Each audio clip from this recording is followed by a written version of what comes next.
श्री राधा रानी। दो अक्षर में समग्र विश्व का निधान करने वाले श्री कृष्ण विराजमान हैं। राधा बहुत भावपूर्ण होकर के, और बिल्कुल आप लोग सतर्क होकर के पूरी ये बात सुनिएगा। कौन है श्री राधा रानी? भगवान श्री कृष्ण की 3 प्रकार की शक्तियां हैं। 3 प्रकार की शक्तियां हैं। उसमें पहली शक्ति है माया शक्ति, दूसरी है तटस्था शक्ति, और तीसरी है स्वरूप शक्ति। सब लोग इधर देखिए और बहुत ध्यान से सुनिएगा। भगवान की पहली शक्ति का नाम क्या है?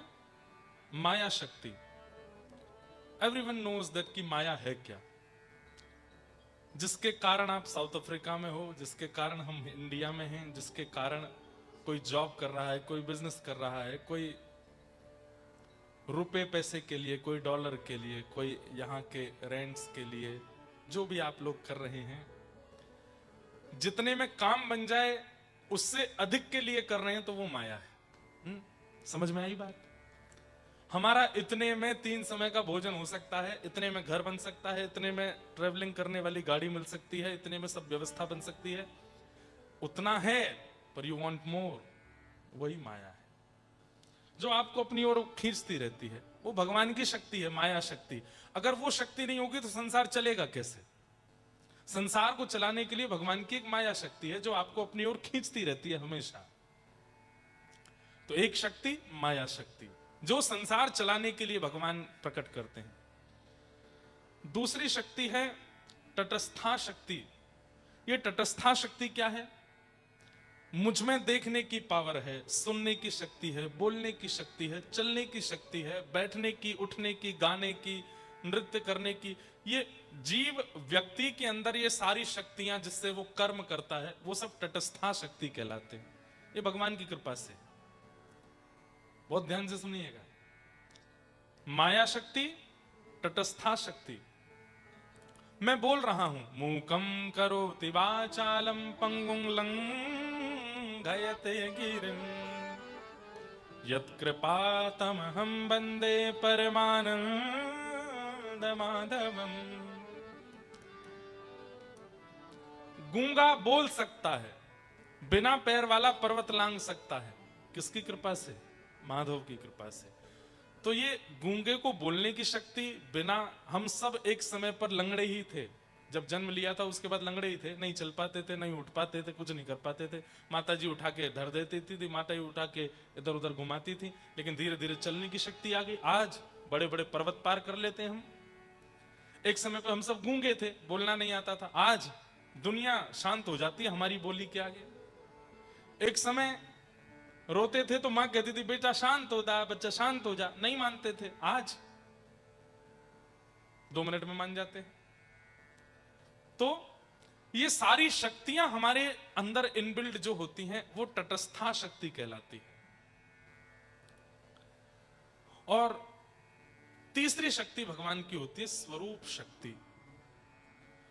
स्वरूप शक्ति। और इस स्वरूप शक्ति के भी 3 रूप हैं। स्वरूप शक्ति के 3 रूप कौन कौन से हैं? संघिनी, संवित और आह्लादनी। इसमें संघिनी शक्ति कौन सी है? धाम। जैसे कि वृंदावन। वृंदावन भी श्री कृष्ण का स्वरूप है, द्वारिका भी श्री कृष्ण का स्वरूप है, जगन्नाथ भी श्री कृष्ण का स्वरूप है, बद्रीनाथ धाम भी श्री कृष्ण का स्वरूप है। वहां मंदिर में भगवान जो बैठे हैं वो बाद की बात है। आप धाम में पहुंच गए, इसका मतलब कृष्ण आपको मिल गए, कृष्ण से आप मिल लिए। आप वृंदावन गए, लेकिन बहुत भीड़ थी, बिहारी जी का दर्शन नहीं कर पाए, लेकिन आप वृंदावन पहुंच गए, तो वृंदावन पहुंचने से कृष्ण के दर्शन हो गए, क्योंकि धाम भी ठाकुर जी का ही रूप है, वृंदावन। तो भगवान की स्वरूप शक्ति में जो 3 स्वरूप हैं, उनमें पहला है संघिनी स्वरूप, यानी कि धाम, भगवान का धाम। तीसरा स्वरूप है संवित शक्ति, जो कि है ज्ञान। अभी हम लोग डरबन में बैठे हैं, साउथ अफ्रीका में बैठे हैं, लेकिन कथा सुनते सुनते सुनते सुनते सुनते अचानक से आप भूल जाते हो कि ये साउथ अफ्रीका है, अचानक से भूल जाते हो कि डरबन है। अभी हम लोग नाच रहे थे मीठे रस से भरोरी राधा रानी लागे, तो ऐसा लगने लगा कि हम कहीं यमुना जी के तट पर व्रजमंडल में तो नहीं है। भगवान का दूसरा स्वरूप शक्ति क्या है? कथा, ज्ञान, जिसके वजह से आपको ठाकुर जी का अनुभव होने लग जाता है, ठाकुर जी का दर्शन होने लग जाता है। तो ये भगवान की ज्ञान रूप ज्ञान शक्ति। तो संवित, संघिनी और तीसरी है आह्लादनी। ये तीन प्रकार की स्वरूप शक्तियों में संवित जो है वो धाम है, संघिनी जो है वो कथा है, और आह्लादनी जो है वो राधा रानी है। अब राधा रानी कैसे हैं ये सुनो। आह्लाद किसको कहते हैं? हमारे हृदय में प्रसन्नता का पारावार हो जाए,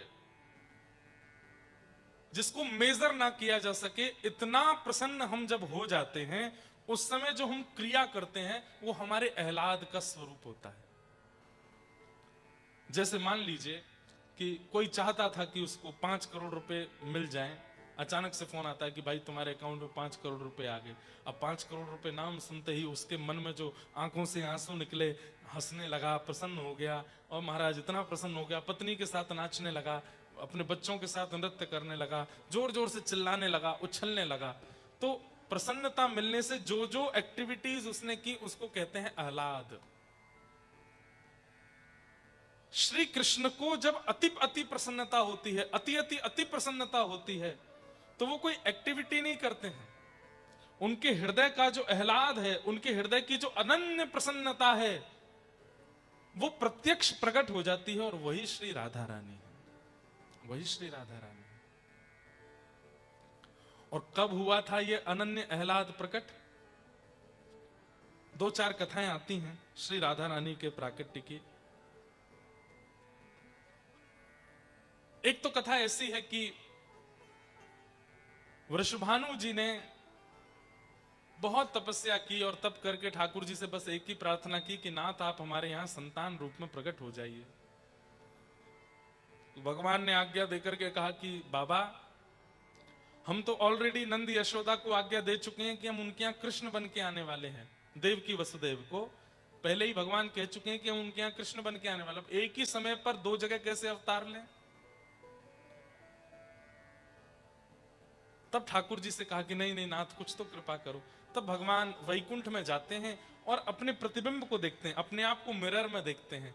तो ठाकुर जी का स्वरूप जो दर्पण में दिखाई देने लगता है, उस दर्पण के स्वरूप का ठाकुर जी श्रृंगार करते हैं, बिंदी लगाते हैं, आंखों में काजल लगाते हैं, होठों पर लालिमा लगाते हैं, सुंदर चुनरी उड़ाते हैं, गले में आभूषण पहनाते हैं।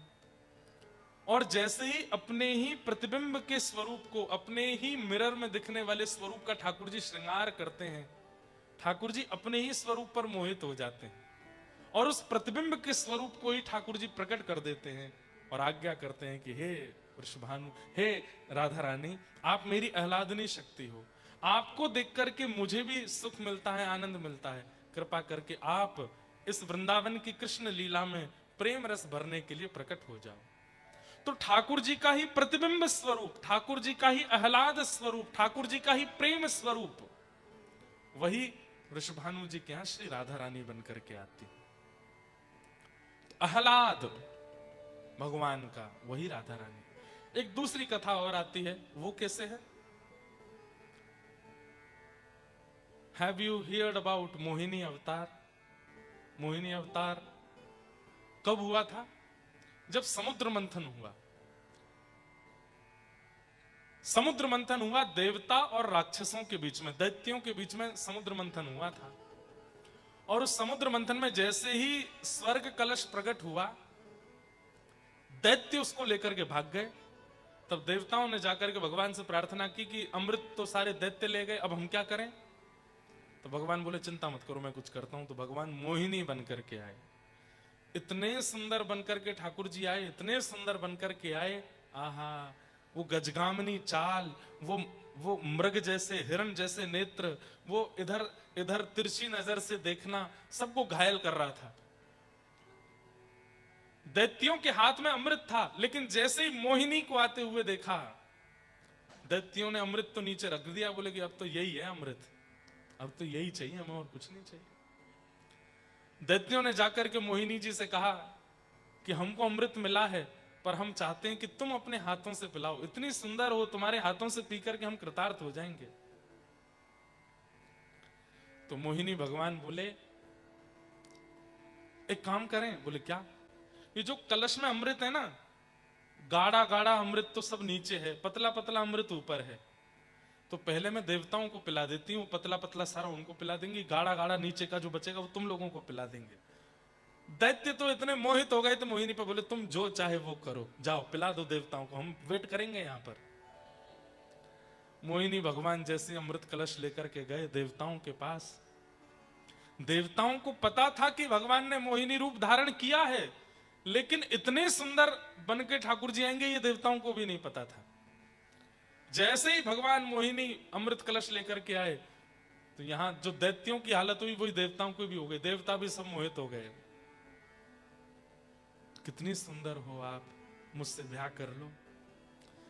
देवता ही सब आगे पीछे घूमने लगे, सूर्य चंद्र इंद्र वरुण सब आगे पीछे सब घूमने लगे, बोले हमसे ब्याह कर लो, हम तो तुमसे ही ब्याह करेंगे, तुम कहोगे तो तुम्हारे लिए स्वर्ग छोड़ देंगे, तुम कहोगे तो चंदा तारे तोड़ लाएंगे तुम्हारे लिए, तुम हमसे ब्याह कर लो बस। मोहिनी भगवान धीरे धीरे बोले मैं नारायण हूं। बोले वो तो सब बात की बात है, अभी तो तुम मोहिनी हो, तुम तो बस हमसे ब्याह करो।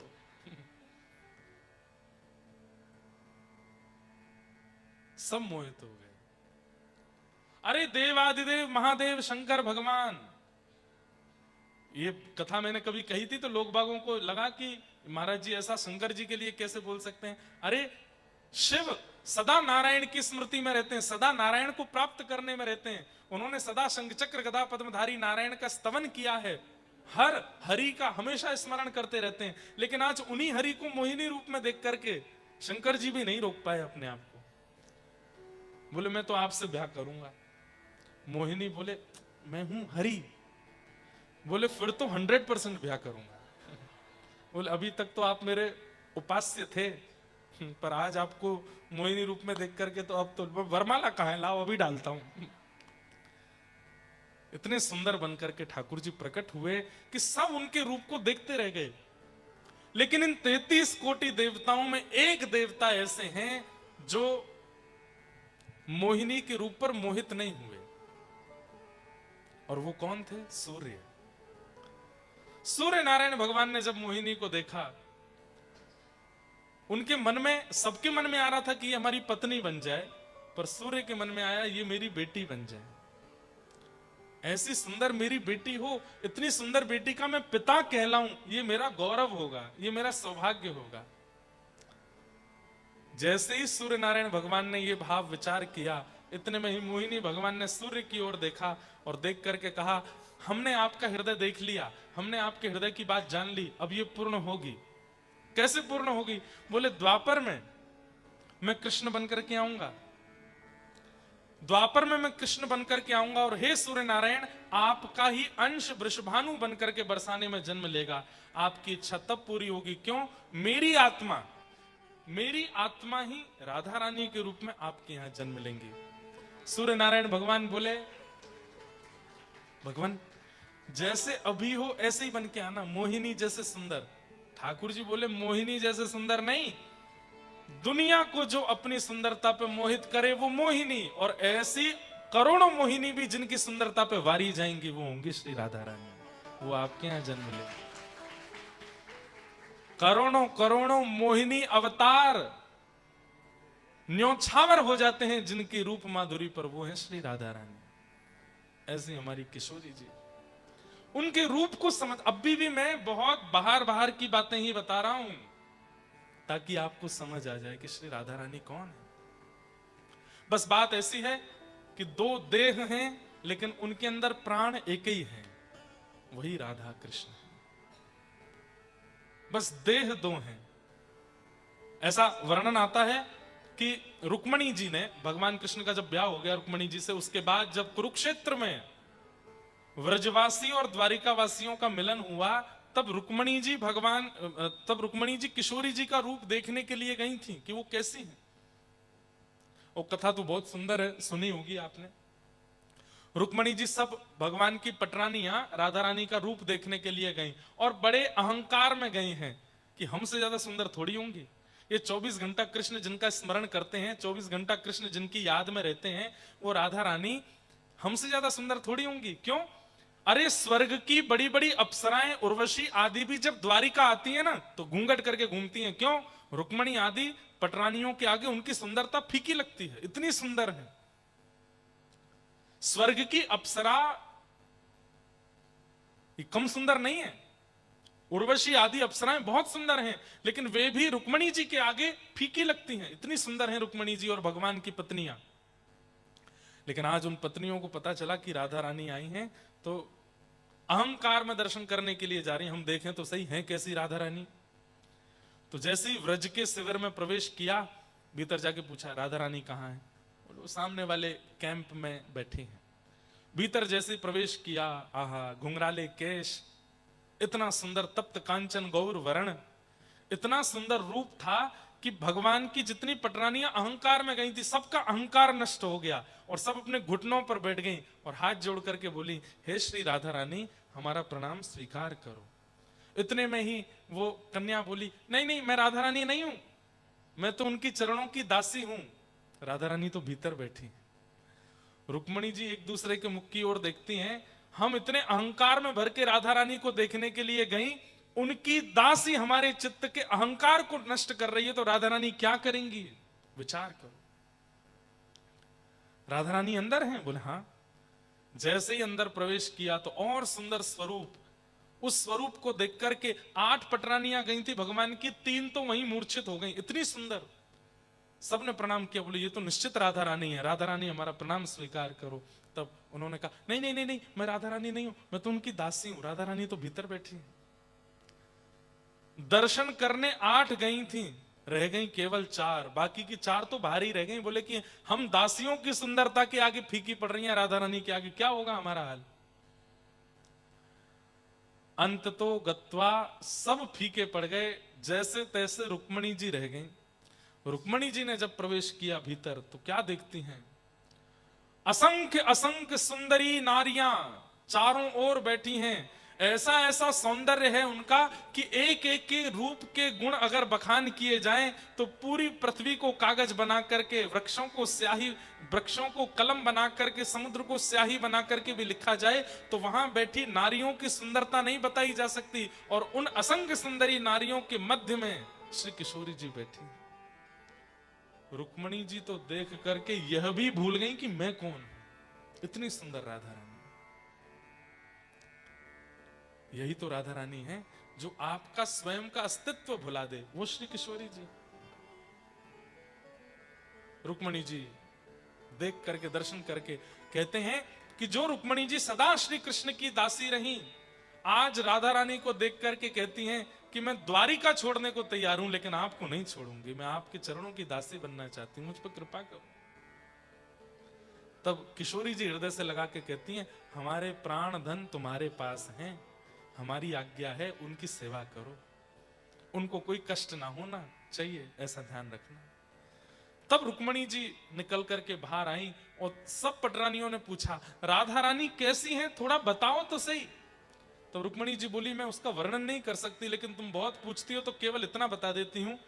श्री कृष्ण संध्या में जब आते हैं और अपने सारा श्रृंगार उतार करके रात्रि के वस्त्र पहनते हैं, अपने घुंघराले केशों को खोल करके जैसे ही श्री कृष्ण लेट जाते हैं, अत्यंत थके हुए श्री कृष्ण के मुखमंडल पर वो मासूमियत जब सोते समय दिखाई देती है।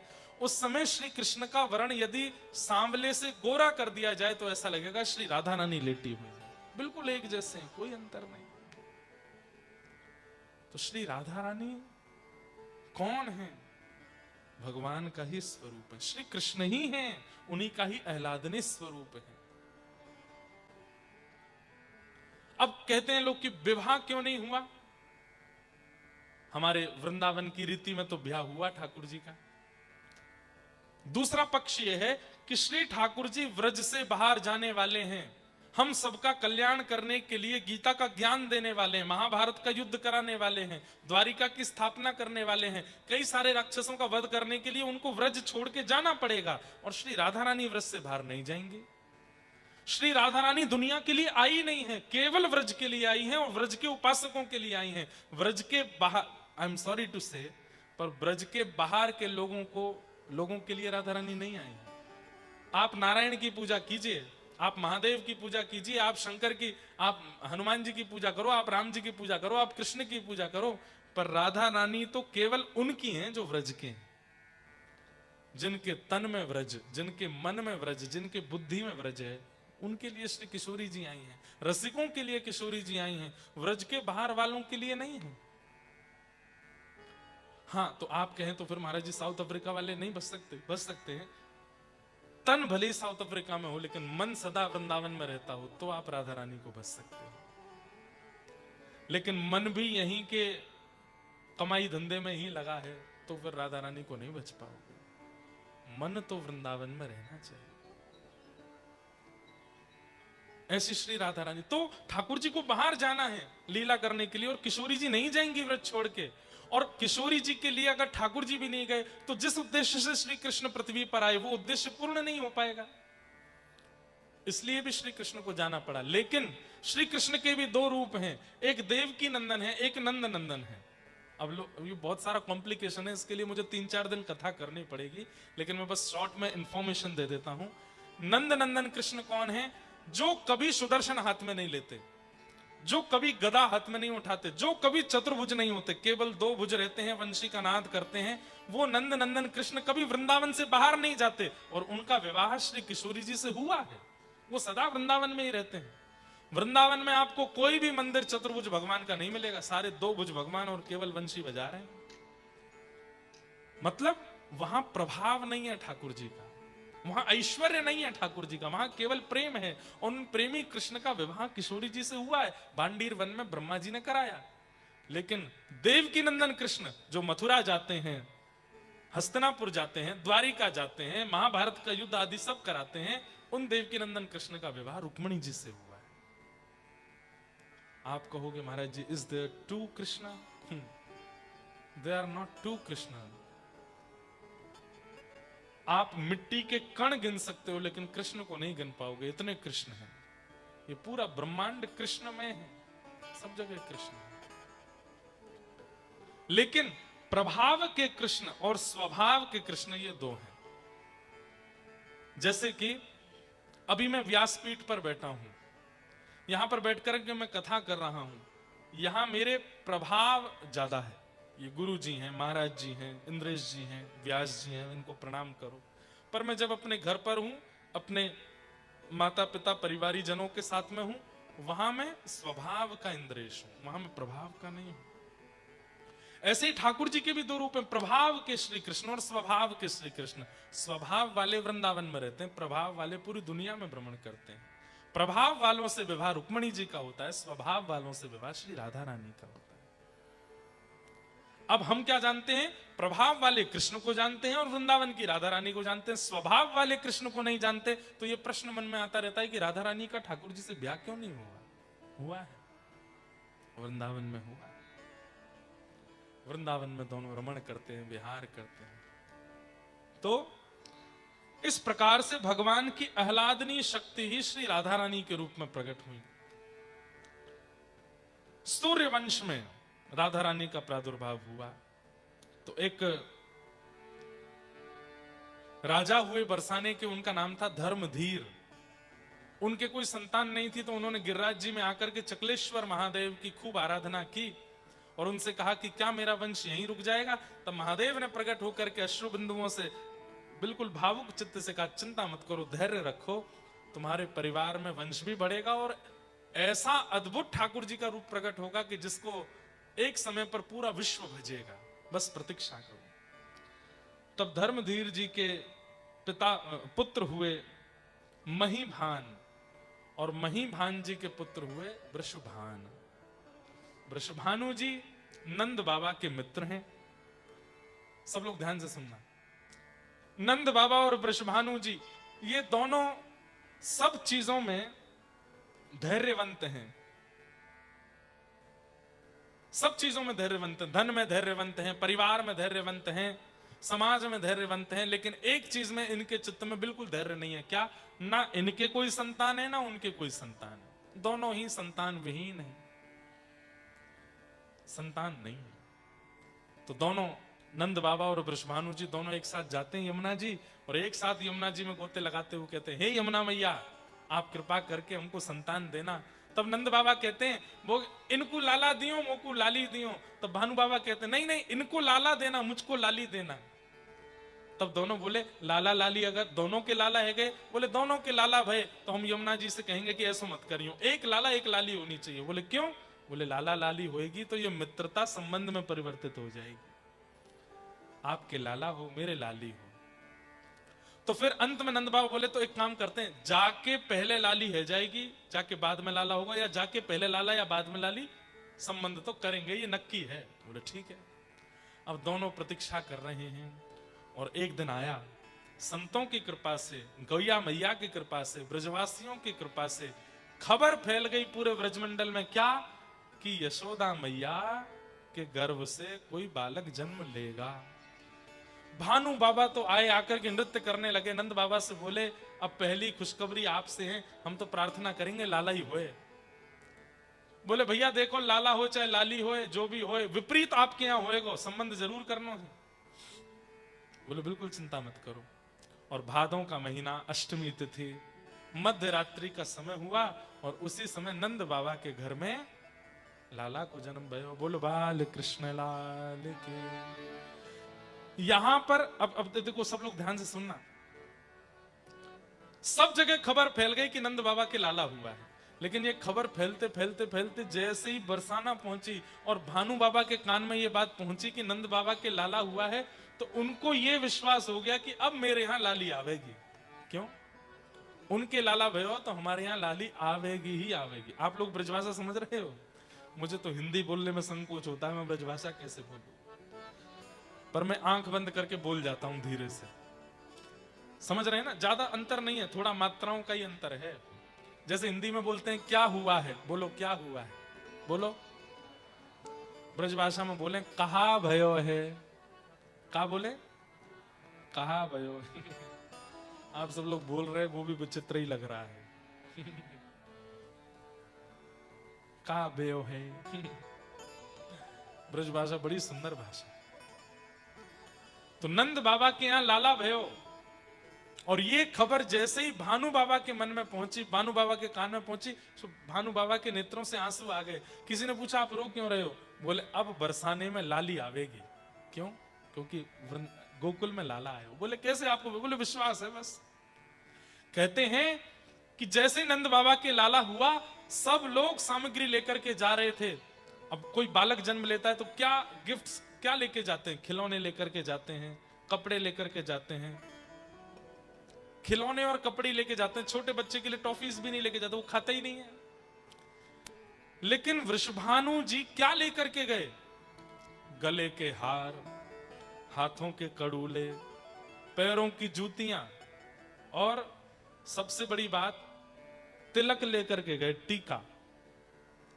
हमारे यहां टीका ले जाने का मतलब क्या है? संबंध करने के लिए जा रहे हैं। टीका और नारियल, नारियल और टीका यदि कोई लेकर के गया और जाके या तो कन्या की गोद में रख दे या वर की गोद में रख दे, तो मतलब संबंध पक्का हो गया, रोका हो गया, उसको रोका बोलते हैं। नंद बाबा जो है वो रोका का सामान लेकर के आए हैं। ठाकुर जी कितने दिन के? 2 ही दिन के हैं बस। 2 दिन के लाला का संबंध पक्का हो रहा है। नंद बाबा यहां अटारी पर खड़े होकर के हाथी दीने, घोड़ा दीने और दीनी पालकी, नंद घर आनंद भयो जय कन्हैया, सब लोग नाच रहे थे, गा रहे थे। इतने में ही नंद बाबा ने देखा बरसाने के वृषभानु जी आ रहे हैं। बरसाने में अभी कुछ नहीं हुआ है, लेकिन सामग्री लेकर के आए। जैसे ही नीचे आके नंद बाबा ने भानु बाबा को हृदय, अरे वाह भैया, आपकी कृपा से देखो लाला भयो है। कहा लेके आए हो? जैसे ही पर्दा हटा के, कपड़ा हटा करके देखा तो उसमें नारियल, टीका, ये सब रखे, गले की जंजीर, पैरों के जूतियां, कपड़े। नंद बाबा और यशोदा मैया आपस में बात करने लगे, बोले नारियल क्यों लेके आए हैं? नारियल तो तब दिया जाता है जब रिश्ता किया जाता है। और बोले ये बात तो पक्की थी कि हमको रिश्ता एक दूसरे से करना है, हमको एक दूसरे का समधी बनना है, पर लाली तो हुई नहीं इनके यहां पर, ये संबंध लेके कैसे आ गए? भाई रोका तब करने जाओगे ना जब आपके यहाँ बेटी हो, उनके यहाँ बेटा है, और उनके यहाँ तो बेटा, तुम्हारे यहाँ बेटी नहीं, और तुम जाके संबंध कर, ऐसे कैसे हो सकता है? भानु बाबा ने जाकर के नारियल और टीका लाला, 2 दिन के ठाकुर जी के हाथ में नारियल रख दिया, टीका कर दिया, माला पहना दी, संबंध पक्का। नंद बाबा बड़े संकोच में बोले आपने कर तो दिया, पर थोड़ा सा हमारे मन की जिज्ञासा थोड़ी ना ठीक करो। बोले क्या? आपके यहां लाली तो हुई नहीं अभी, आपने संबंध कैसे कर दिया? बोले मैं इसलिए टीका करके जा रहा हूं, इसलिए नारियल रख के जा रहा हूं, ताकि देवता देख लें, ताकि ये सारे हमारे इष्ट जो हैं ये साक्षी बन जाएं कि संबंध हो चुका है, अब लाली भेजनी पड़ेगी बरसाने में, अब वहां पे लाली को भेजना पड़ेगा। अब हमारे इष्ट और हमारे पूर्वज इस बात का ध्यान रखें, संबंध हो गया है, ये खाली नहीं जाना चाहिए। मेरा विश्वास टीके पर है, मेरा विश्वास नारियल पर है, मेरा विश्वास इष्ट पर है, मैं इष्ट की कहानी से टीका कर जा रहा हूं लाला का, अब लाली आएगी। नंद बाबा बोले कहीं लाला हुआ तो फिर क्या करेंगे? बोले नहीं होगा, मुझे अपने इष्ट पर भरोसा है, और मेरे इष्टों को मैं सौगंध देता हूं कि लाला के टीका की सौगंध है, लाली ही आनी चाहिए मेरे यहां। और नंद बाबा सुनो, बोले हाँ, आज तक आप क्या जप करते थे कि अभी तो भयो ना है, अभी तो लाला भयो ना है। नंद बाबा माला में जपते थे कि लाला कब होगा, कब होगा, कब होगा। आज से दूसरी माला जपना शुरू करो। बोले क्या? बोले बहू कब होगी, बहू कब होगी, बहू कब होगी, नहीं तो आपको लाला क्वारा रहेगा, ब्याह नहीं होने दूंगा इसका मैं। नंद बाबा उसी समय माला लेके बैठ गए, बोले बहू कब होएगी, अब बहू कब होएगी, बहू कब होएगी। और कुछ महीनों बाद ही खबर आ गई। बोले क्या? बोले बरसाने में भी बधाई बजने वाली है। आहा, नंद बाबा तो बड़े प्रसन्न हो गए, गैयाओं के जाकर के पूजा करी, श्री यमुना जी का पूजन किया, ब्राह्मणों को पूजन किया, और बस प्रार्थना कर रहे हैं लाली हो, कैसे भी लाली है जाए, बस और कुछ नहीं चाहिए। और आने वाले तिथि ठीक 1 महीना ठाकुर जी के प्रथम जन्मोत्सव, भगवान का फर्स्ट जन्माष्टमी, फर्स्ट बर्थडे मनाया गया था गोकुल में, उसके ठीक 1 महीने बाद हो बरसानो बजत बधाई, वृषभानु की लाली आई। हाँ बरसानो बजत बधाई, वृषभानु की लाली आई। और ये खबर जैसे ही पता चली, नंद यशोदा तो इतने खुश हो गए, इतने आनंद में भर गए कि लाली हुई है भानु बाबा के यहाँ पर। अच्छा एक बात, हमारे इंडियन कल्चर में जितने भी भगवान हुए, या तो वो रात को 12 बजे हुए या दिन में 12 बजे हुए। जन्माष्टमी कब मनाई जाती है? रात को 12 बजे। रामनवमी दिन में 12 बजे। लेकिन श्री राधा रानी का जन्म ना रात में 12 बजे हुआ ना दिन में 12 बजे। राधा रानी का जन्म हुआ ब्रह्म वेला में 4 बजे, ब्रह्म मुहूर्त में। कहते हैं क्यों, ऐसा क्यों? किशोरी जी सुबह 4 बजे क्यों उदित हुई, क्यों प्रकट हुई? बोले 4 बजे के बाद धीरे धीरे धीरे धीरे अंधेरा दूर होने लग जाता है, प्रकाश होने लगता है। 12 बजे का धूप जो होती है, 12 बजे का सूर्य जो होता है, वो सहन नहीं कर पाता कोई, और रात्रि में अंधेरा बहुत ज्यादा होता है। पर किशोरी जी इस बात की प्रतीक हैं कि वो अंधेरा दूर करने आई हैं, वो अज्ञान मिटाने आई हैं, वो प्रेम का प्रकाश फैलाने आई हैं। इसलिए ऐसी तिथि में जन्म हुआ कि उनके जन्म होते ही धीरे धीरे धीरे अंधेरा दूर हो रहा है और धीरे धीरे धीरे प्रकाश की ओर बढ़ रहा है। सुबह का सूर्य जो होता है ना, वो सब देख सकते हैं, सुबह के सूर्य का दर्शन सब कर सकते हैं। 5 बजे, 5:30 बजे, 6 बजे के सूर्य को सब देख सकते हैं, आंखों से देख सकते हैं, पर 12 बजे के सूर्य को कोई नहीं देख सकता। किशोरी जी ऐसे काल में जन्मी हैं, ऐसे समय पर उनका उद्दीपन हुआ, प्रादुर्भाव हुआ कि जिससे अज्ञान नष्ट होने का प्रतीक हो रहा है। यहां नंद बाबा यशोदा मैया 1 वर्ष के लाला को गोदी में लेकर के बरसाना जा रहे हैं। आहा, जैसे ही बरसाना पहुंचे, सब नाच रहे हैं, गा रहे हैं, आनंद मना रहे हैं, राधा रानी का जन्म हुआ है। आहा, स्वर्ण के पलना में झूल रही हैं राधा रानी। कथाएं तो बहुत हैं। ऐसा कहते हैं कि श्री राधा रानी ने जन्म लेने के बाद कितने दिनों तक आंख नहीं खोली, कुछ बोली नहीं, शांत रही। तब नारद जी आए और नारद जी ने आकर के उनके कान में कहा, हे कृष्ण मनोहारिणी। तो कृष्ण नाम सुनते ही नेत्र खुल गए और हंसने लगी, और जैसे ही कृष्ण नाम विश्राम होता फिर से आंख बंद करके पड़ जाती। लेकिन आज जैसे ही नंद बाबा और यशोदा मैया लाला को लेकर के आए, पलना में झूल रही राधा रानी को जैसे ही यशोदा मैया ने देखा, तो एक स्वरूप होता है कि आप बालक को देख करके कुछ देते हैं। यशोदा मैया इतना सामान लेकर के आई हैं, लेकिन किशोरी जी को देख के, राधा रानी को देख के वो सारा सामान फीका लगने लगा। नंद बाबा से बोली, हम इतने स्वर्ण लेके आई, इतने चांदी, इतने रत्न, इतने वस्त्र लेके आई, पर ये लाली इतनी सुंदर है कि सब फीका लग रहा है, मैं कैसे दूं? मैं तो इस लाली के लिए कुछ लेके ही नहीं आई हूं, क्या करूं? तभी गोद में बैठे हुए ठाकुर जी ने अपना वजन भारी किया और थोड़ा सा मैया को यहां स्क्रैच किया। तो मैया ने ऐसे पकड़ करके हाथ झटका, और तुरंत जब ठाकुर जी की ओर देखा, तो ठाकुर जी को देख करके यशोदा मैया के मन में आया, मैं इतने सारे रत्न लेकर के आई हूं, लेकिन सबसे बढ़िया लाली को देवे वारो रत्न तो गोदी में ही बैठो मेरी। ठाकुर जी को लेकर के, और जैसे किसी की नजर उतारते हैं ना, ऐसे किशोरी जी के ऊपर 1 बार, 2 बार, 3 बार, 4 बार और 8 बार सिर से चरणों तक उतार करके श्री ठाकुर जी को ही रत्न रूप में किशोरी जी के चरणों में प्रदान कर दिया। बोलो युगल जोड़ी सरकार की।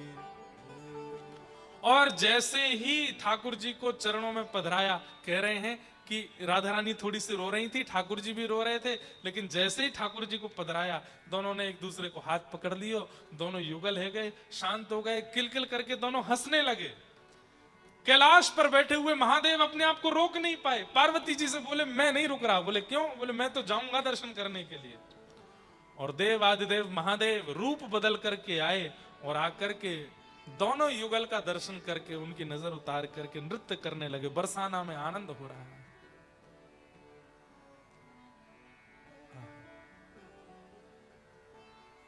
प्रगटी श्री राधा रूप अगाधा, सब सुख साधाना वे।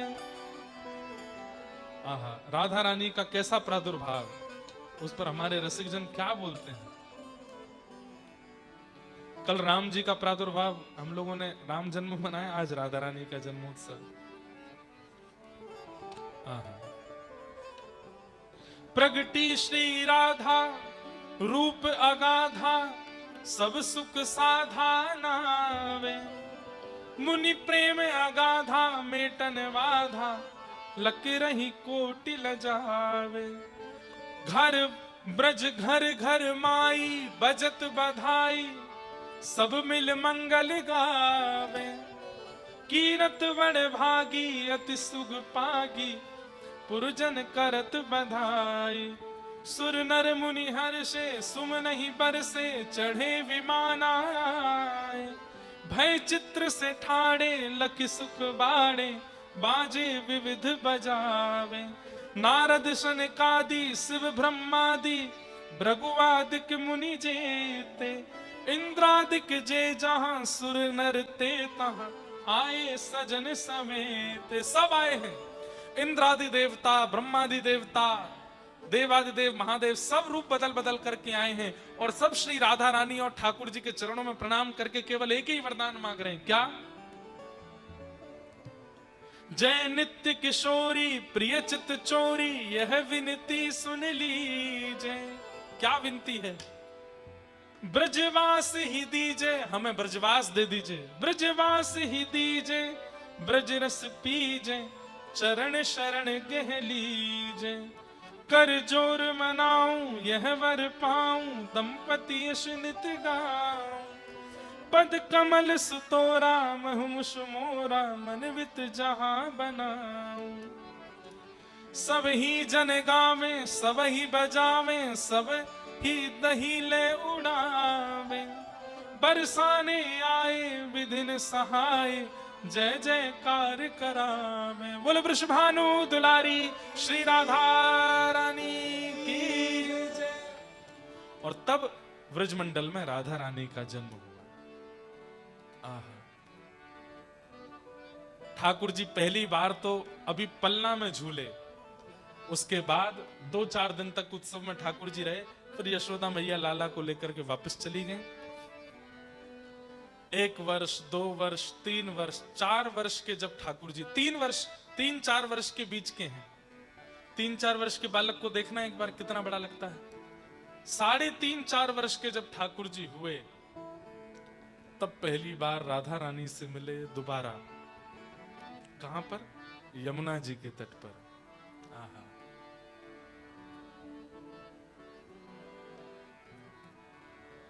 अभी तक ठाकुर जी ने मक्खन की चोरी करी थी, अभी तक ठाकुर जी ने दूध की चोरी करी, दही की चोरी करी, पर आज किसकी चोरी करी है?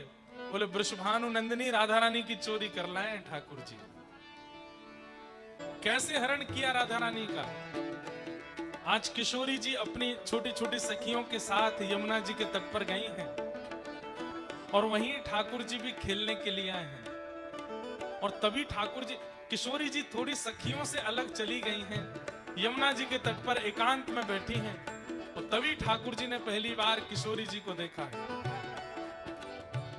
बूझत श्याम कौन तू गोरी, बूझत श्याम कौन तू गोरी, हाँ बूझत श्याम कौन तू गोरी, बूझत श्याम कौन तू गोरी, राधिका गोरी, राधिका गोरी, राधिका गोरी, राधिका गोरी, हे राधिका गोरी, राधिका गोरी, राधिका गोरी, राधिका गोरी। ओ ब्रज में, हाँ ब्रज में, ओ ब्रज में रतन राधिका गोरी, ब्रज में रतन राधिका गोरी, हे ब्रज में रतन राधिका गोरी, ओ ब्रज में रतन राधिका गोरी। ठाकुर जी ने पूछा, अरे गोरी तुम कौन हो? कहाँ रहत काकी हो बेटी, देखी नाही कभी ब्रज खोरी। बहुत ध्यान से सुनिए, पहली बार मिले हैं ठाकुर जी और किशोरी जी, दोनों की अवस्था 3.5-4 वर्ष के बीच की है। ठाकुर जी कह रहे हैं, आप कौन हो? मैंने आपको पहले तो कभी यहाँ कभी देखा नहीं, किसकी बेटी हो, कहाँ रहती हो, क्या नाम है आपका? राधा रानी थोड़ा सा मुंह बना करके, थोड़ा मान करके, अलग सा मुंह करके बात नहीं कर रही, जैसे अनजान को इग्नोर किया जाता है, ऐसे ठाकुर जी को इग्नोर कर रही है। ठाकुर जी दूसरी तरफ आके खड़े होकर बोले, हम कुछ पूछ रहे हैं आपसे, आप कौन हो, किनकी बेटी हो? और यहाँ छोटी सी आप यहाँ वन में अकेली क्या कर रही हो? कोई वन का जीव आ जाएगा तो आपका नाश्ता कर जाएगा। राधा रानी बोली, हमसे छोटी सी बोल रही हो, खुद बहुत बड़े हो, जैसे खुद भी छोटे से ही हो। नेक धक्का दे दूंगी तो जमुना जी में डूब जाओगे। दोनों का प्रथम मिलन हो रहा है। अरे मैं आपसे यूं ही तो पूछ रहा हूं कि आप कौन हो, किसकी बेटी हो? तब राधा रानी कहती है, काहे को हम ब्रजतन आवत, खेल रहे अपनी पोरी। अरे हमारे बाबा का इतना बड़ा महल है, हम तो उसी में ही खेलते रहते हैं, हमको बाहर आने जाने की जरूरत नहीं है। हम वन में नहीं जाती हैं, हम कभी यमुना जी के तट पर नहीं जाती, हमारा महल इतना बड़ा, हम तो वहीं खेलती रहती हैं। ठाकुर जी बोले, क्यों नहीं आती आप बाहर खेलने? तब राधा रानी कहती हैं, सुनत रहत यहां नंद जी को ढोंटा, करत फिरत माखन की चोरी। अरे हमारे बरसाने में एक बात बड़ी प्रसिद्ध है। बोले क्या? बोले यहाँ जहाँ ये जो वन है ना गोकुल को, यहाँ के एक राजा हैं, उनका नाम है नंद बाबा। ठाकुर जी खड़े खड़े सुन रहे हैं। बोले अच्छा, उनका एक बेटा है? बोले हाँ, वो बहुत चोरी करता है, वो इधर उधर चोरी पूरी करता हुआ घूमता है, इसलिए हम बरसाने की जो सुंदर सुंदर कुंवरी लालियां हैं वो इधर की तरफ नहीं आती। कहीं बार लाला ने हमारी चोरी कर ली तो वो नंद जी को छोरा है का है, वो यहां तहां चोरी करता फिरे, चोरी करता है, इसलिए हम लोग इस तरफ नहीं आती हैं। ठाकुर जी बोले अरे किसी ने आपको झूठी बात बता दी है, वो कछु चोरी ना करे। अरे वो नंद जी को लाला तो बड़ो सुंदर है, नंद जी को लाला तो बड़ा अच्छा है। अरे वाकू देख लोगी तो फिर नजर नहीं हटा पाओगे, इतना सुंदर है। तुमरो कहा चोरी हम ले हो, खेलन चलो संग मिल जोरी। और नंद जी के लाला की बात छोड़ो, आप तो मेरा हाथ पकड़ो, चलो हम दोनों खेल में चलें, तुम भी अकेली मैं भी अकेली, दोनों खेलेंगे। किशोरी जी ने हाथ तो पकड़ लिया, लेकिन थोड़ी दूर चल करके बोली तुम्हारा नाम कहा है, आपका नाम क्या है? ठाकुर जी बोले हमारा नाम है कुंवर कन्हैया। बोले अच्छा कुंवर कन्हैया, आपके पिताजी कौन है, आपके माताजी कौन है? ठाकुर जी बोले मैं बता तो दूंगा, लेकिन फिर वचन दो मुझे छोड़ के नहीं जाओगी। और नहीं जाऊंगी, बताओ तो सही। बोले वो नंद जी को लाला मैं ही हूं, जाके डर के कारण आप हमारी तरफ नहीं आती, वो मैं हूं। देखो मैं कितना सुंदर हूं, मैंने कोई चोरी करी आपकी? राधा रानी तो घबरा गई, अरे ललता, अरे विशाखा, मेरी सब सखियां कहां गई? अरे मैं कौन के चक्कर में पड़ गई? अरे भैया तेरे हाथ जोड़ू, मेरा कुछ चोरी मत करियो। ठाकुर जी बोले बेमतलब में बदनामी कर रखी है मेरी, मैं कोई चोरी ना करूं ऐसी। चलो आओ खेलो मेरे संग। किशोरी जी डर रही हैं, घबरा रही हैं, ठाकुर जी जबरदस्ती खेल रहे हैं उनके साथ। चलो नृत्य करो। ठाकुर जी नाच रहे हैं, किशोरी जी डर डर के नाच रही हैं। ठाकुर जी कह रहे हैं अरे नृत्य करो अच्छे से। बोले मुंह पे ना आवे करनो, मुझ पे नृत्य करना नहीं आता। तो ठाकुर जी नृत्य करना सिखा रहे हैं। इतने में किशोरी जी बोली अब मेरा जाने का समय हो गया, अब मैं जा रही हूं।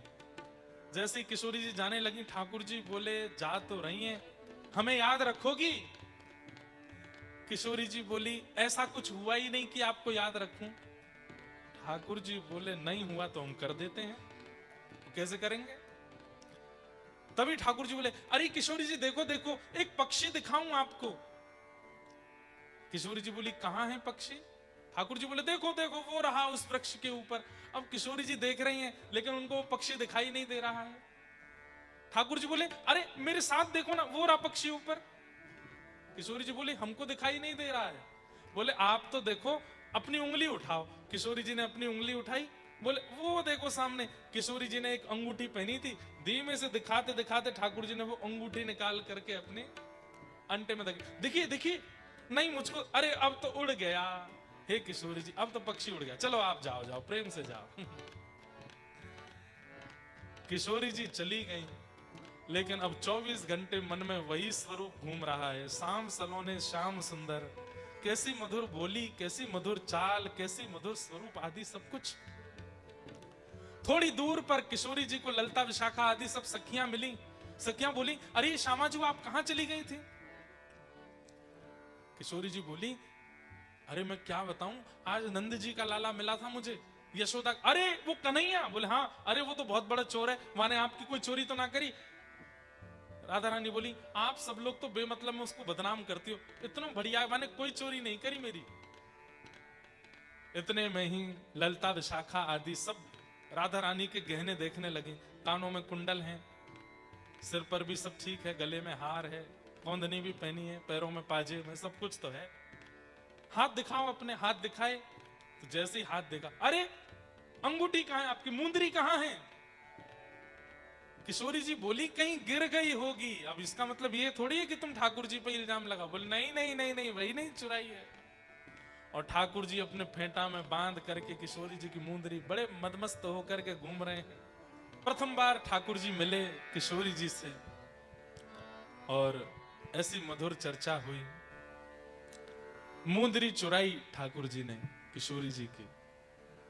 ललता विशाखा आदि सब सखियां पहुंच गई ठाकुर जी के पास। क्यों आप ही हो नंद जी के लाला? ठाकुर जी बोले हाँ हम ही हैं, चुपचाप दे दो। ठाकुर जी बोले हम पे नहीं है। सखियां बोली क्या नहीं है? बोले जो तुम मांग रही हो वही नहीं है। बोले हम क्या मांग रही हो? बोले मुझे क्या पता। मतलब कैसे भोले हैं ठाकुर जी। सब सखियां बोली ये आपने जो कमर में अपने पटका बांध रखा है इसको खोल के दिखाओ। तो जहां पे मुंदरी बांधी थी वो हिस्सा पकड़ के ठाकुर जी ने दूसरी तरफ से खोल के ऐसे करके झाड़ दिया। बोले कुछ भी नहीं है। बोले ये जहां पे आपने पकड़ रखा है इसको खोल के दिखाओ। बोले इसमें पूरा ब्रह्मांड है, अगर खोल दिया तो प्रलय आ जाएगा, ये नहीं खोलूंगा। बोले नहीं नहीं यही खोलो। जैसे ही खोला तो मुंदरी नीचे गिर गई, अंगूठी मिल गई किशोरी जी की। सब सखियां बोली, बोले देखो हमारी किशोरी जी की चोरी करते हो। किशोरी जी को जाकर के अंगूठी दिखाई, देखो ठाकुर जी के पास मिली। लेकिन किशोरी जी के चित्त में तो श्री ठाकुर जी इतने प्रिय हो चुके हैं कि अब जितना भी सब कहते हैं ठाकुर जी के बारे में, किशोरी जी के मन में कोई दोष नहीं आता। बंधु, ठाकुर जी चोरी कोई धन नहीं है इसलिए चोरी थोड़ी करते हैं। नंद बाबा राजा हैं, नंद बाबा राजा हैं ब्रजमंडल के। उनके यहां 9 लाख गायें हैं, दूध की, दही के, घी के कुआं हैं, कोई कमी नहीं है, नदी बहती है दूध की। लेकिन फिर भी दूसरी गोपियों के यहां जाकर के दही चुराना, दूध चुराना, मक्खन चुराना, या आज किशोरी जी की मुंदरी चुरा लेना, इसमें कोई ये भाव थोड़ी कि ठाकुर जी के यहां अभाव है। नहीं, श्री कृष्ण का जो अवतरण हुआ है वो प्रेम प्रदान करने के लिए हुआ है। कोई बहुत बड़ा व्यक्ति है और वो आपके पास आकर के बैठ जाए, नीचे बैठ जाए, तो उसकी महानता मानी जाती है। ठाकुर जी बहुत बड़े हैं, लेकिन वो कृष्ण लीला में इतने सहज हो गए हैं, सबके साथ वैसी लीला करते हैं जैसे वो भगवान हैं ही नहीं, केवल प्रेम प्रकट करने के लिए। गोपियों के साथ, सब सखियों के साथ ठाकुर जी लीला करते हैं। एक दिन ठाकुर जी ने किशोरी जी को नंदगांव बुलाया। बोले क्यों? बोले हमारे नंदगांव में एक आम का बगीचा है, आम खाने चलेंगे। तो यहां ठाकुर जी के सखा कौन कौन है? मधुमंगल, श्रीदामा, तन सुखा, मन सुखा, धन सुखा। और वहां राधा रानी के सखियां कौन है? ललिता, विशाखा, इंदुलेखा, चंपकलता, ये सब किशोरी जी की सखियां हैं। सब सखियों ने मना किया, किशोरी जी मत चलो, ये नंद जी को लाला है, बड़ा ऊधमी है, पता नहीं क्या ऊधम मचाएंगे। बोले नहीं नहीं, उन्होंने बुलाया है, चलो। और सब सखियों के साथ राधा रानी पहुंच गए। आम के बगीचे में ठाकुर जी ले गए। राधा रानी बोली किसका बगीचा है? बोले हमारा बगीचा है। और किसका बगीचा है? हमारे नंद बाबा, ये पेड़ मैंने लगाया हो, ये पेड़ हमारी माता जी ने लगाया, ये हमारे पिताजी ने लगाया, ये पूरा बगीचा हमारा है। राधा रानी बोली तो फिर अब बगीचा ही दिखाओगे कि कोई आम तोड़ के खिलाओगे भी? ठाकुर जी बोले हमको पेड़ पे चढ़ना नहीं आता, आप चढ़ के तोड़ो। तो राधा रानी, ललिता आदि सब सखियां ऊपर चढ़ गईं। एक दो सखियां नीचे खड़ी हो गईं, ऐसे पल्लू बिछा करके, और ऊपर से सब सखियां आम तोड़ तोड़ के नीचे दे रही हैं, वो सब पल्लू में ले रही हैं। ठाकुर जी सब सखाओं के साथ गए। बोले ये पल्लू बहुत भारी हो गया, आप हमको दे दो आम। सखियों से आम ले लिए, कुछ अपनी जेब में धर लिए, कुछ अपने फेंटा में बांध लिए। सब सखाओं ने खूब जितनी पेट भर सके इतने आम अपने पास धर लिए। सखियों से बोले हम ना बड़ी वाली डलिया लेके आते हैं, आप तोड़ते रहो। सखियां बोले ठीक है आप लेके आओ। ठाकुर जी सब सखाओं से बोले चुपचाप भाग जाओ यहां से। सखा तो सारे भाग गए और ठाकुर जी गए वो जिसका मैदान था, जिसका बगीचा था, उसके मालिक के पास। ठाकुर जी गए। ठाकुर जी जाके बोले सोते रहो, तुम्हारे आम तो सब चोरी हो रहे हैं। बोले मतलब? अरे नंदगांव के बगीचा में बरसाने की छोरियां आके लूट मचा रही हैं। देखो बाहर निकल के देखो, वो देखो दो सखियां उस वाले पेड़ पे चढ़ी हैं, वो उस पे चढ़ी हैं, वो उस पे चढ़ी हैं, और नीचे देखो पल्लू में पूरे पेड़ तुम्हारे खगाल दिए इन्होंने। हम तो तुमको अपना चाचा मानते हैं इसलिए तुमको आके बता दी सारी बात। हम तो छोटे बच्चे, हम तो कुछ कर नहीं सकते, देख लेना क्या करना है। ठाकुर जी शिकायत करके भाग गए। वो बगीचे का मालिक डंडा लेकर के पहुंचा। वहां सब सखियों ने देखा कि ठाकुर जी डलिया लेके आ रहे होंगे। इतने में ही बगीचे का मालिक लेके गया डंडा और हल्ला करने लगा, अरे अरे चोरनियां आ गई, चोरनियां आ गई। सब सखियां आम वाम छोड़ छाड़ के वहां से भागी। राधा रानी अब भी कहती जा रही हैं, अरे कृष्ण आने वाले होंगे, उन्हीं का तो बगीचा है। राधा रानी खड़ी हो गई। अब वो माली आया, आकर के बोले, शर्म नहीं आती है, छोटी छोटी बालिकाएं होकर के चोरी करती हो। बोले, हम चोरी नहीं कर रही हैं, जिनका बगीचा है वही लेकर के आए थे हमको यहाँ पे। बोले, बगीचा तो मेरा है। बोले, नहीं नहीं, ये तो नंद बाबा का बगीचा है, नंद जी का लाला हमको लेकर के आया। बोले, नंद जी के लाला का बगीचा नहीं है ये, वही तो शिकायत करके गया मुझसे कि चोरनियां लगी पड़ी हैं। ये मेरा बगीचा है। सब सखियां बोली, बोले, देख रही हो राधा रानी कितना कितना उद्यमी है। उस दिन आपकी मुंदरी चोर आके भाग गया, आज आपकी शिकायत करके भाग गया, और अभी भी आपको वही अच्छा लगता है। राधा रानी बोली, उन्होंने नहीं की होगी शिकायत, उनके सखा करके चले गए होंगे, वो तो बड़े सीधे हैं, वो तो बड़े प्यारे हैं। ये ललता आदि सखियां सब किशोरी जी को समझाती हैं, पर किशोरी जी का सहज स्वभाव ठाकुर जी के प्रति है, अत्यंत प्रेममय है दोनों। ऐसे ब्रजमंडल में ये रसिकों की प्रेम भरी लीला श्री प्रिया प्रियतम करते हैं, सब रसिकों को आनंद। अब ये तो प्रारंभिक लीलाएं हैं, आगे बड़ी बड़ी लीलाएं आती हैं। एक लीला ऐसी आती है जब ये मिलन थोड़ा बढ़ गया आगे, तो ठाकुर जी क्या करने लगे, नंदगांव बरसाना के मार्ग में एक टोल टैक्स बना दिया ठाकुर जी ने। टोल गेट होता है ना, जैसे आपके यहां भी टोल गेट रोड पे होते हैं, ऐसे ठाकुर जी ने भी एक टोल गेट बना लिया। वहां पर ठाकुर जी खड़े हो जाते हैं। बरसाना से जितनी भी गोपियां दही बेचने के लिए मथुरा आदि जाती हैं, उन सब का टोल लगा देते हैं। तो ठाकुर जी कहते हैं, टैक्स जमा करो। बोले, क्यों? बोले, हमारे बाप दादा का जमीन है, हमारे बाप दादा ने रास्ता बनाया, इस पे चल करके आप लोग दही बेचने जाते हो, टैक्स देके जाओ। इसी को हमारे यहाँ कहते हैं दान लीला। कौन सी लीला? दान लीला। टैक्स में क्या मांगते हैं? बोले, जो दही लेकर के जा रहे हो इसका 90% हमको खवा के जाओ, 10% जाके बेके आना। गोपियां कहती हैं, टैक्स कुछ ज्यादा नहीं है? मैं बहुत सारे शब्द संभाल के बोल रहा हूं, नहीं तो ये कथाएं तो ब्रजभाषा में करने वाली हैं। गोपियां कहती, 90% कौन खाता है? बोले, हम खाते हैं। क्यों खाते हो?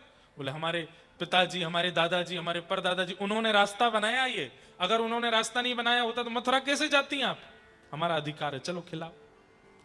और गोपियों से महाराज छीन छीन करके दही खा जाते हैं ठाकुर जी। एक दिन राधा रानी ने आकर के कहा, बोले, आपको पता है कितना बुरा लगता है जब आप ऐसे हमारी चोरी करते हो? ठाकुर जी बोले, हमको क्या पता चलता है कि बुरा लगता है कि नहीं, हमको तो लेने से मतलब। राधा रानी बोली, आज एक काम करो। बोले, क्या? आप लोग दही बेचने वाली बन के आओ और हम आपकी तरह टैक्स मांगेंगी, तब आपको पता चलेगा कैसा लगता है। ठाकुर जी बोले, इसमें क्या है, चलो हम बने आते हैं। तो आज श्याम सुंदर लहंगा पहन करके, चुनरी ओढ़ करके, सिर पर मटकी लेकर के दही बेचने श्याम सुंदर जा रहे हैं। संग में सारे ग्वाल बाल, मधुमंगल, श्रीदामा आदि जितने ग्वाल बाल हैं वो भी सब सखियां बने। ललता, विशाखा, जितनी सखियां वो सब सखा बन गए।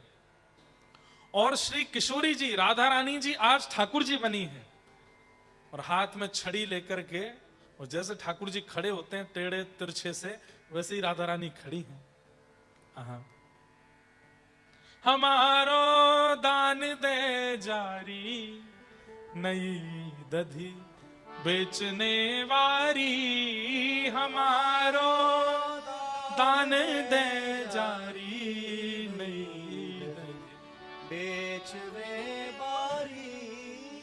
और किशोरी जी जैसे जैसी हरकत ठाकुर जी करते हैं, कभी कमर पे नोचना, कभी मटकी पकड़ के नीचे गेड़ देना, फोड़ देना, गिरा देना, दही में भिगो देना, वो सारी क्रियाएं आज किशोरी जी ने ठाकुर जी के साथ करी हैं।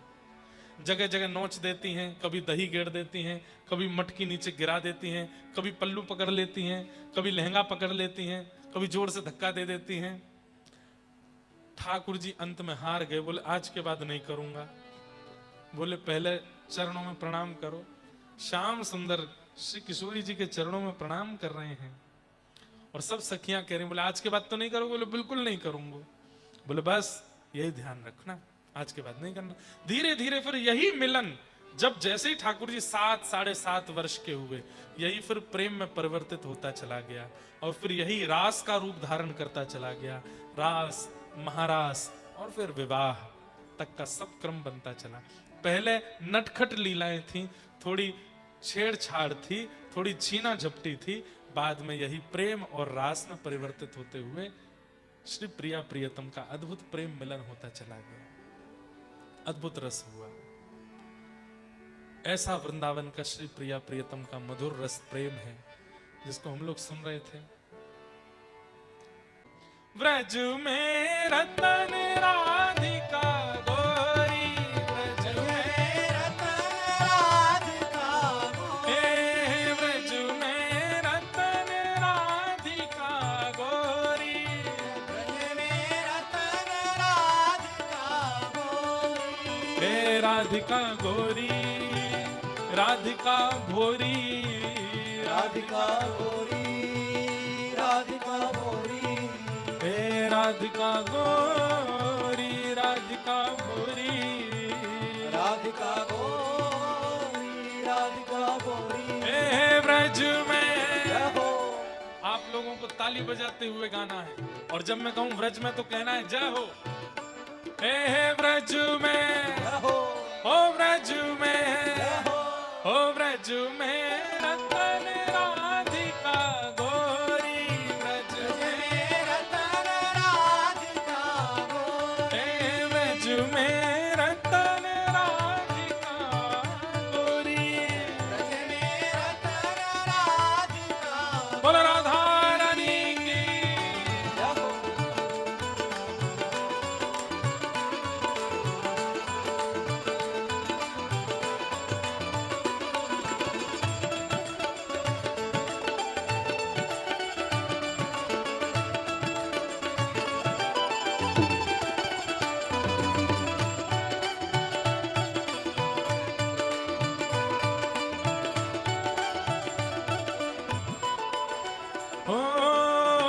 हरलीनी वृषभानु भवन ते, हरलीनी वृषभानु भवन ते, हरलीनी वृषभानु भवन ते, हरलीनी वृषभानु भवन, हे वृषभानु भवन ते, वृषभानु भवन, वृषभानु भवन ते, वृषभानु भवन ते, हरलीनी वृषभानु भवन ते, हरलीनी वृषभानु भवन ते, यहाँ नंद सुवन करी चोरी, नंद सुवन करी चोरी, ओ कृष्णदास प्रभु गिरधर नागर, कृष्णदास प्रभु गिरधर नागर, कृष्णदास प्रभु गिरधर नागर, कृष्णदास प्रभु गिरधर नागर, और नागर नवल किशोरी, नागर नवल किशोरी, ओ नागरी नवल किशोरी, नागर नवल किशोरी, हो व्रज में, हो व्रज में, हो व्रज में रतन राधिका गोरी, व्रज में रतन राधिका गोरी, व्रज में रतन राधिका गोरी, व्रज में रतन राधिका गोरी, हे राधिका गोरी, राधिका गोरी, राधिका गोरी, राधिका गोरी, हे राधिका गोरी।